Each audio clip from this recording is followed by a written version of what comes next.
Well done. I got rid of that corpse for you. God bless you, Henry. Thank you kindly. I'll sleep easier now, and when Ignatius the Gravedigger comes by, I'll get him to take care of the rest.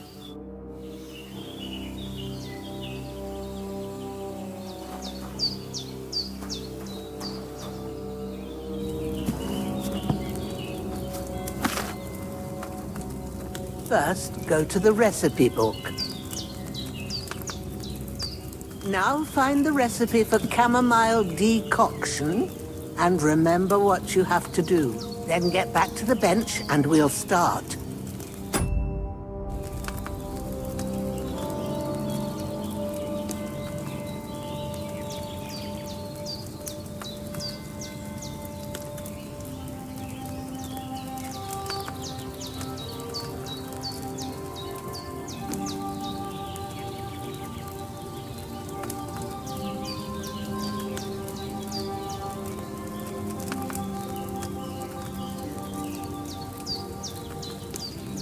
If you've read the recipe, get back to the bench.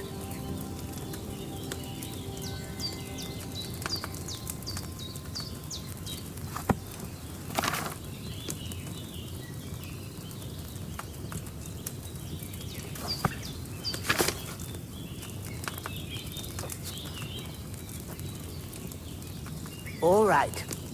First, you have to pour the right base into the cauldron. Choose the right pitcher from the shelf on the left, according to the recipe.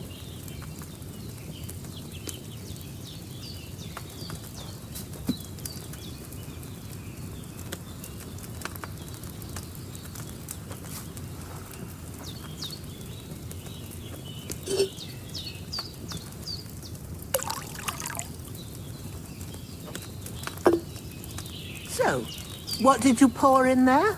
Wine, of course. Like it says in the book. Glad to hear it. Now try moving the cauldron over the flame, so you know how it looks when it starts boiling a bit.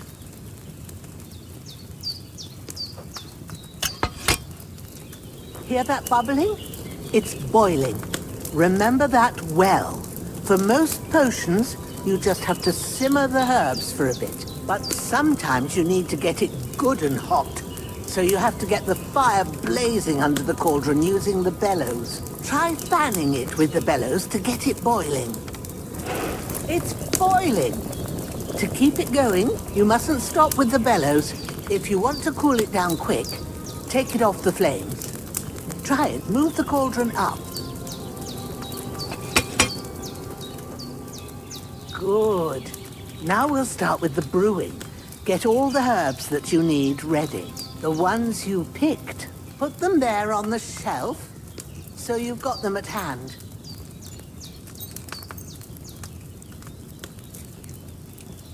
All right, let's get to it. First, throw 2 handfuls of chamomile into the cauldron.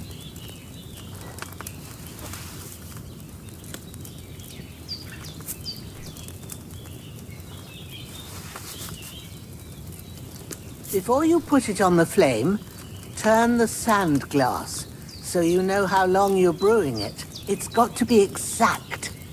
Every grain of sand counts.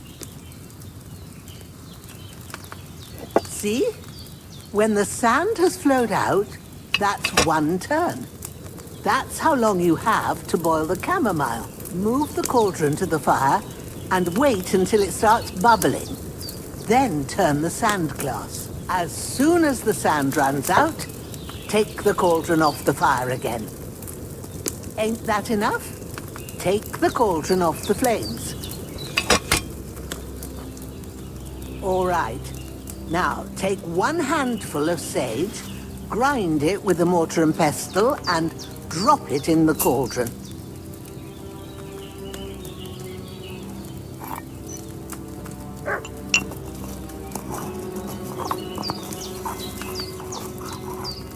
Have you ground it? Good. Now, drop it in the cauldron. You don't have to boil it anymore. All you have to do now is decant it. Get a phial and pour it in.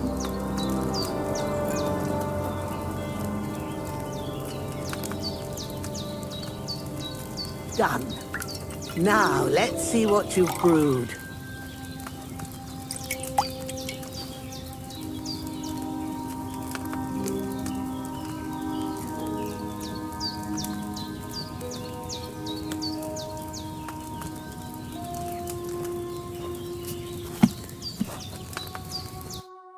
Here it is.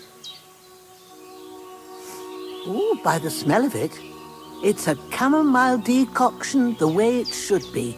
Happy to help. This should help Hans get better. I'll take care of it now. All right. Is there anything else I can do to help? I reckon you've done all you could. What you need now is a bit of rest. Go and get a good sleep. That works wonders.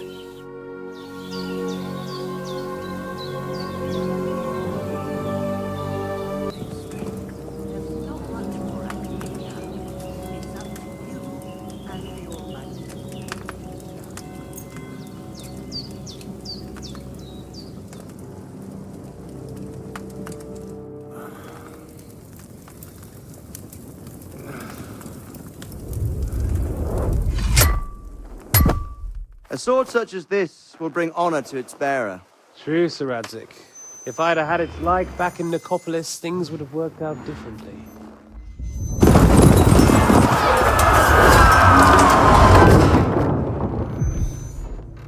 Where's my fucking sword? And I found it. Everything I take now will be mine. And I plan to take everything. Rotted hell! Oh. Why would I miss one sword? Because it's the last one my father forged, and I promised him I'd deliver it to you. The stronger dog fucks the bitches. And war is a nasty business.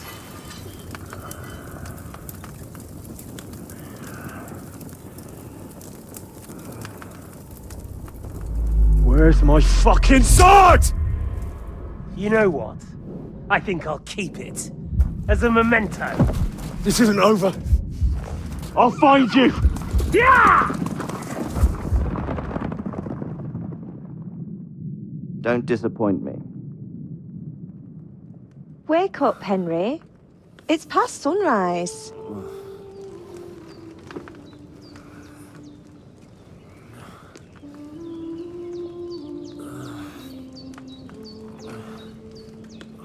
Hallelujah.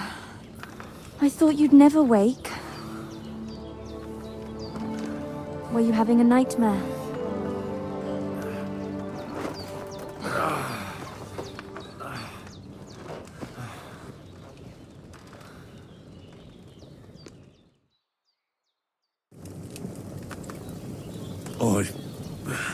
Bad dreams. You must be Pavlena, right? That's right. I came in the evening while you were asleep. Ma told me what happened to you.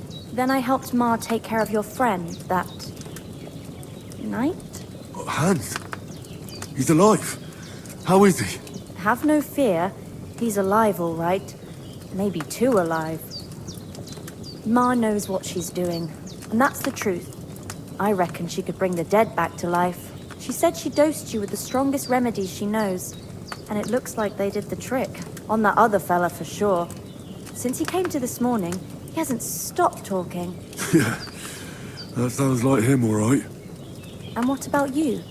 How do you feel?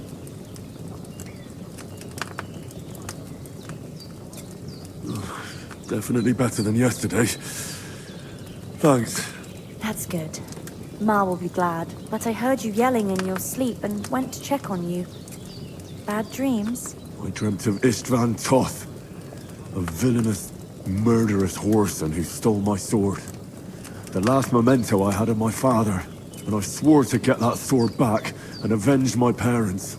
Oh, that oath must be serious if it even torments you in your sleep. Dreams shouldn't be taken lightly. They can have real meaning, however hard they are to understand. What strikes you as the most important part of your dream?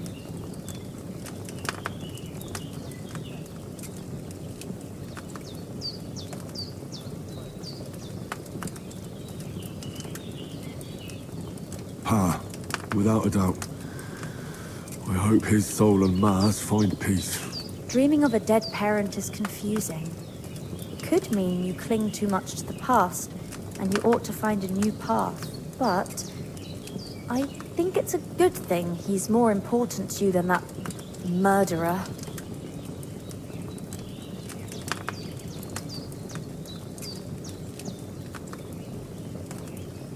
Thanks, Pablina. I never thought of looking at it like that. It's a lot to think about. You're welcome. But remember, it's only my reading. The only one who can really understand you is you yourself. I expect you're right. So in the end, all the hard work will be on me. But this is all too much heavy thinking at once. Right now, what I need more is a little sunshine and fresh air. Aye, that's the best remedy for many ailments. And a full stomach will help too. Breakfast is on the table, and I've got something else for you too. Come along, and we must save Ma from the clutches of his lordship.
Look who's finally up! Henry! Come and join us! Good morning, Henry! You have no idea how glad I am to see you. Come join our banquet in the midst of these exquisite woods. I'm glad to see you, too. I see you're in a surprisingly good mood for someone who was at death's door yesterday. It's all the more cause for merrymaking! Even this water now tastes like the finest wine. Of course, I did bring it all the way from the spring. And for that, I am in your debt, fair maid. And I'm grateful to you too, Henry. Virginia told me what happened here yesterday. That's the third time you've saved my life. I suppose I'll have to give you some estate or something. The third time? What in God's name happened the first 2 times? Now, Henry, don't make her beg. Tell this good maiden of your heroic deeds.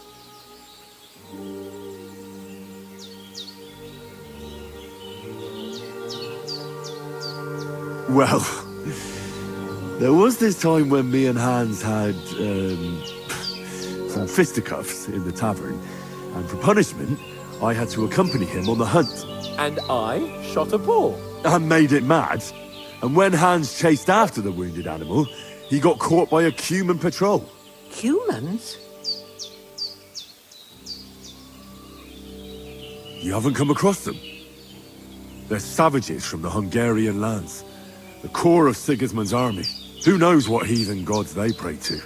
They hold nothing sacred. They pillage, rape, and murder. They razed my hometown of Skalitz to the ground. Slaughtered everyone. I told you about them, though. The fellas in the tavern in Zheleov were saying there's some foreigners like that camping in the rocks down by the pond. What? It's just what I heard. Whoa, that's all we need. I hope they don't turn up here. What could us two do alone against them? What could they want from us? But if they did come here to rob us, I'd shoot enough arrows into them to make them think twice. But the thing I want to know is, how did it end up with young Sir Hans? Well, as I said, they took him captive. Well, there must have been 10 of them. I hadn't a chance. You must have been seeing double. As I recall, there were 2. That just proves how well you can count. Besides, they were armed to the teeth and had bows and armor. It might as well have been 10. Whatever. Anyway, with a bit of luck, I managed to free Sir Hans. Why the modesty? You got them. Maybe a stroke of luck, but as we know, audentes. Fortuna juvat. See now, you've finally learned it. What? It's just this kind of motto of ours. Fortune favors the bold. Maybe they're really telling the truth about who they are. Who but a lord or a priest could know Latin? And priests they ain't. I can tell. And as I recall, you already got a pony from Uncle Hanush as a reward for saving me. Your pebbles. So I'll save myself a few groschen. But you never gave me anything for Talmberg. For Talmberg? What was that about then?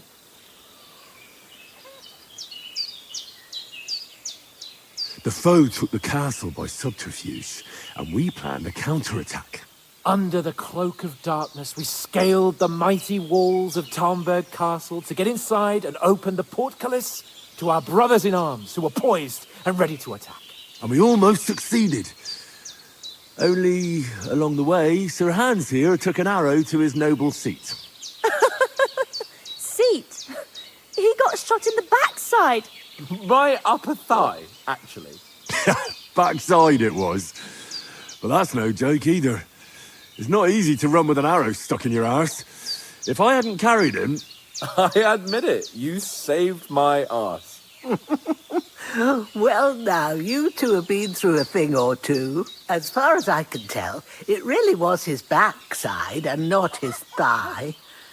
I examined Hans and saw the scar for myself. But I reckon you paid off part of your debt the other day, sir.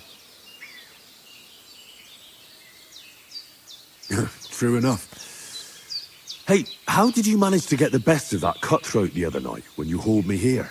To be honest, by a stroke of luck. We were fighting outside, but that fucker got a hold of his falchion and let me have it in the guts. I thought I was done for.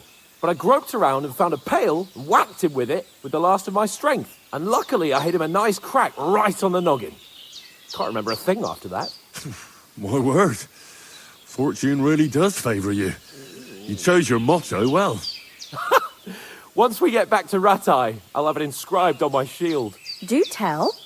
What else did the two of you encounter? Quite a lot of things. But I'm afraid we don't have much time for storytelling right now. We came here on an important mission, and we cannot afford to dally any longer. We have to get to Trotsky as soon as we can. How far is it from here? Not far. Once you climb the hill above Zheleov, you'll see the castle. All right. I think we should get on our way as soon as possible. I'll prepare a bit of food for you, for your journey. Bozhena, I don't know how to thank you for all this. But I do. Once we've settled our business with von Bergov, I shall reward you as befits a knight. You have my word of honor. Now you've got me curious. I never got a knight's word before. For a start, you can leave me that spade. We can't manage without it. Yes, of course. And thanks for everything you've done, Bozhena. I have something for you, Henry. Ma had trouble because of you, but I know you didn't do it on purpose, and you protected her when she needed it. I want to thank you for that. Take this potion. It will help when you're in danger or don't know which way to turn. Have a little sip each time, and it'll save you a lot of trouble. You'll see. It's not all that hard to brew. With a bit of practice, you could manage it yourself. Thanks, Pavlena. This'll come in handy. No doubt. But we'd better get going now. Hans is right.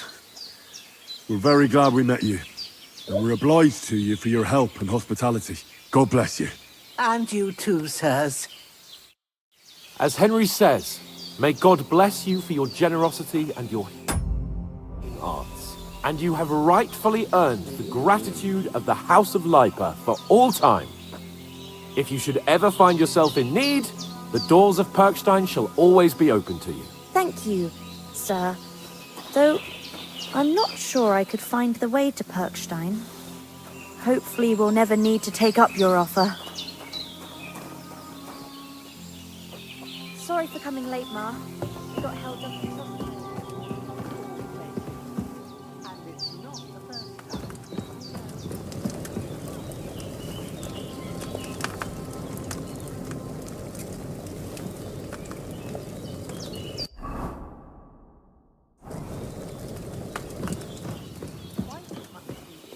So it's no wonder folks buy from us. But I understand. Next time I'll come straight home, so you're not on your own so much. If anyone comes here again threatening you, I'll put them in their place with an arrow. That'll teach them to try it on with us. Maybe it's a good thing you wasn't here. They'd catch you, and I dread to think what they'd do with you. They'd never catch me. You know I can take down a hare on the run, and a man's an easier target. True enough. You've got a steady hand and an eye like a hawk. Not like me. But you know how it is. The less fuss going on around here, the better for us. And if anything does happen, we've got Growler, and he won't leave us in the lurch. True. That animal is God's gift. Time to do something useful. The days are long, but there's no end of work to do. Aye. Thank you, Pavlena. I don't know what I'd do without you.